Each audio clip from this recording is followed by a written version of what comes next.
20 जनवरी 2026। मैं कभी सोचा नहीं था कि इतना बुरा दिन कभी मेरी जिंदगी में आएगा। तो ये दिन मेरा डिग्री फर्स्ट ईयर का पहला एग्जाम था और एग्जाम था इंग्लिश का। और 10th 11th 12th के बोर्ड एग्जाम में मैं इंग्लिश के एग्जाम में कभी नहीं पढ़ा। मेरे को अच्छी खासी इंग्लिश आती है और हमेशा मैं 70-80 मार्क्स लेके आ जाता हूँ। तो डिग्री फर्स्ट ईयर में भी मैं कुछ भी पढ़ के नहीं गया। तो 20 जनवरी को मैं उठा और 2 बजे मेरा एग्जाम था। तो मैं सुबह 9-10 बजे उठ गया था, खाना खा लिया और कॉलेज के इंग्लिश के व्हाट्सएप ग्रुप में मैं थोड़े नोट्स देख लेता बैठा। तो 12 बजे मैं घर से निकल गया। एक बोले तो मेरे को बहुत टेंशन हो रही थी कि सेंटर मेरे से मिस हो जाएगा। तो मैं एग्जाम सेंटर में गया जो 20 किलोमीटर दूर था और मैं अकेले गया बाइक पे। और ट्रैफिक की वजह से मेरे को 1 घंटा लगा और मैं 1 बजे के बाद सेंटर में था।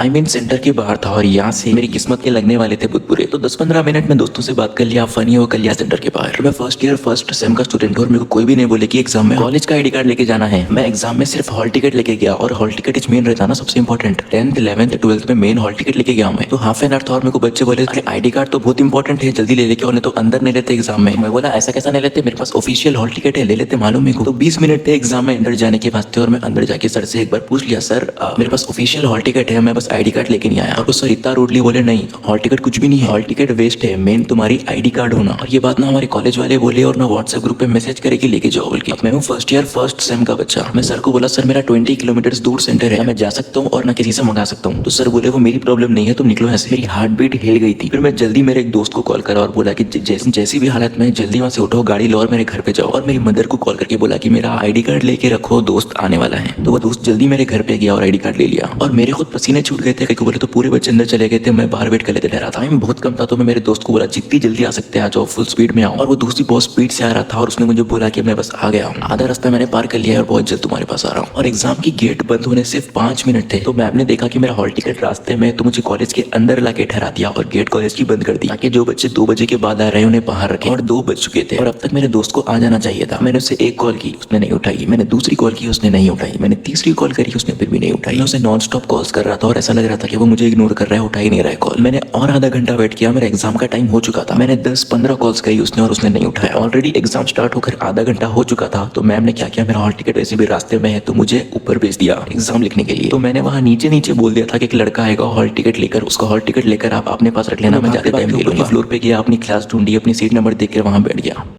और मुझे मिली पहली seat. I swear to God वो देखती मुझे चक्कर आ गई थी, पता है मैं बेहोश टाइप हो गया था ऑलमोस्ट। क्योंकि मैंने सोचा नहीं था कि इतना होने के बाद भी मुझे फर्स्ट बेंच मिलेगी। मतलब मैंने एक्सपेक्ट नहीं किया था कि मुझे फर्स्ट बेंच मिलने वाली है। तो मैं चुपचाप पहली बेंच पे बैठ गया। मैंने सोचा इससे बुरा क्या ही हो सकता है, लेकिन मुझे क्या पता था कि कुछ घंटे के बाद बहुत बुरा होने वाला है। बैठ गया, मुझे बुकलेट मिल गई, क्वेश्चन पेपर मिल गया और जैसे ही मैंने क्वेश्चन पेपर देखा मेरे तोते उड़ गए थे। इंग्लिश का पेपर इतना हार्ड और मुझे एक भी आंसर नहीं आता था उसमें से। मुझे लगा 10th 11th 12th के बोर्ड एग्जाम की तरह इंग्लिश पेपर ये भी ईजी होगा, लेकिन ये डिग्री लेवल का बहुत हार्ड था भाई इंग्लिश एग्जाम। तो मैंने हर एग्जाम इंग्लिश का उनसे लिखा था तो ये भी मैं उनसे लिखने बैठ गया। तो मैं इंग्लिश में मीनिंगफुल आंसर्स लिखते ही जा रहा हूँ। मैंने 2-3 पेपर सही से लिख लिए इंग्लिश में और मेरे बाजू मैंने देखा कि लड़का क्या लिख रहा है और मैं उसके पेपर में देखता हूँ और मैं देखता हूँ कि वो मेरा वर्ड टू वर्ड कॉपी करके लिख रहा है। जितना मैंने लिखा था वो सारा उसने अपने पेपर में भर दिया वर्ड टू वर्ड। एक तो साला मैं यहाँ पे ओन से लिख रहा हूँ और वो भी वो कॉपी कर दी। वो कंटिन्यूस मुझे ही लिखते जा रहा, मेरे पेपर को ही देखते जा रहा है। और फिर मेरे पास टाइम भी नहीं था, पहले मैं लेट आया था एग्जाम में तो मैं नॉन स्टॉप लिखते ही जा रहा हूँ और वो कंटिन्यूसली मुझे देखते ही जा रहा है, मेरे पेपर को ही देख रहा है, कॉपी कर रहा है। टीचर ने उसे देखा, मुझे बोल रही है पेपर छुपाओ। मैं छुपा रहा हूँ लेकिन फिर भी वो देख रहा है, टीचर उसको कोई बोल ही नहीं रहे। पेपर छुपा रहा हूँ, मैं हाथ रख के लिख रहा हूँ, फिर भी वो झांक रहा है और टीचर उसे कुछ बोल ही नहीं रहे, मुझे ही बोलते जा रहे हैं। तो फिर मैं बस इंग्लिश में कुछ भी लिखता गया और मेरी जिंदगी का वर्स्ट इंग्लिश एग्जाम था ये। उसके बाद मैं उठा, मेरा एग्जाम हुआ, मैं पेपर दिया और नीचे चले गया। मैंने नीचे ऑफिस में जाकर पूछा कि कोई लड़का आया था क्या मेरा आईडी कार्ड लेकर। तो उन लोगों ने बोला नहीं ऐसा तो कोई नहीं आया। तो मैं कॉलेज के बाहर गया, अपना फोन निकाला और मैंने व्हाट्सएप खोला और उसका लास्ट ऑनलाइन जब ही था जब मैंने लास्ट टाइम उससे कॉल पर बात करी। मेरे पसीने छूट गए भाई। जो बंदा आधे रास्ते में था वो सडनली कहाँ गायब हो गया। पहले पेपर ही खराब चलेगी और कॉलेज में इतना हो गया, मुझे टाइम नहीं मिला क्या, मेरे पास सही से पेपर नहीं दिया, मैं पढ़ के नहीं गया था और ऊपर से ये एक प्रॉब्लम हो गई थी। फिर मैंने उसे 10-15 कॉल की, उसने नहीं उठाई। तो मैं जल्दी घर को चला गया और मैं कोई छोटा बच्चा तो हूँ नहीं, मैं समझ गया कि क्या हुआ था। मुझे लगा पहले के पुलिस वालों ने पकड़ लिया होगा और मैंने सोचा कि सबसे बुरा जो हो सकता है वो ये है कि उसका बहुत बुरा एक्सीडेंट हुआ और मुझे अभी तक नहीं पता था कि वो लड़का कहाँ है अभी। मैं तो अपने दिमाग में यही सोचता हुआ आ रहा हूँ कि वो लड़का अपने घर को चला गया होगा। मैं अपने दिमाग को मैं तसल्ली दे रहा हूँ कि नहीं हुआ कुछ भी, वो सेफ होगा, कुछ भी नहीं हुआ उसे। मैं अपने घर को आ चुका था और घर से 2 मिनट पहले मैंने अपना फोन निकाला, उसके छोटे भाई को मैंने कॉल करी। मैंने बोला ये कहाँ गया, तो उसने बोला वो तो तुम्हारे साथ था ना। और मैं भी बहुत डर गया था। मैंने बोला मेरे साथ, मैं तो एग्जाम देने गया था। फिर उसने जो बोला वो मेरा दिमाग फट गया। फिर वो मुझे बताता है कि उसका बहुत बुरा एक्सीडेंट हो गया। इतना बुरा हो गया कि उसे 3-4 स्टिचेस लग गए, मतलब टाके, और मेरे पसीने छूट गए। मैं पागल हो गया था, मैं डर गया था क्योंकि उसे मैंने बुलाया था और मैंने फोर्स किया था कि जल्दी आ, मेरा एग्जाम है, बहुत लेट हो रहा है। मतलब एक ही दिन में इतना सब कुछ हो गया मेरे साथ और मेरे पास 1 रुपए भी नहीं थे। और इतने बड़े एक्सीडेंट के बारे में अपने घर वालों को मैं नहीं बता सकता था क्योंकि मेरे घर वाले हद से ज्यादा स्ट्रिक्ट है। तो टाइम था 6-7 बज रहे थे और मैं फुल टेंशन टेंशन में था, मैं डरा हुआ था, मेरा दिमाग ही काम नहीं कर रहा था कि आगे क्या करना है। अभी और मुझे 4-5 एग्जाम देना है, मैं पागल हो गया था। पहले एग्जाम में इतनी टेंशन मिल गई, आगे एग्जामों में मैं क्या ही लिखूं, मुझे बहुत गुस्सा आ रहा था। और मेरे दोस्त के एक्सीडेंट के बारे में और कुछ बता दूं कि वो छोटा मोटा एक्सीडेंट नहीं था, उसका पूरा फोन घस चुका था, उसके फेस पर मार्क्स आ गए थे और एक्सीडेंट के बाद वो सेंसेस में नहीं था अपने। फिर शाम में 6-7 बजे वो अपनी मदर का फोन लेके मुझे कॉल करता है कि उसका एक्सीडेंट हो गया था और एक अंकल ने उसकी मदद करी और उसकी गाड़ी भी ले जाके उसके साथ रखी और हॉस्पिटल में लेके गए उसे। और वहां पर एक बहुत ही बड़ा हॉस्पिटल था, तो वहां पर अच्छा खासा खर्चा हो गया। ये सुन के मेरी और फट जाती है क्योंकि मेरे पास 1 रुपए भी नहीं थे। वो मुझे बताता है कि 8-9 बजे उनकी मदर मेरे से कॉल पर बात करना चाहती है। ये सुन के मैं थोड़ा और शॉक हो गया। पहले मेरा एग्जाम सही नहीं गया, मेरा दिन खराब हो गया और मैं उनकी मदर को क्या जवाब दूंगा। मेरे पास वर्ड्स नहीं थे, मैंने सोचा मैंने बात नहीं करूं, मैं डर गया था, मेरा दिमाग काम नहीं कर रहा, लेकिन बात तो करना पड़ेगा। और 8-9 बज गए, उन्होंने कॉल किया, मैंने कॉल उठाया, कॉल स्टार्ट हुआ। उन्होंने पहले बेसिक बात करी,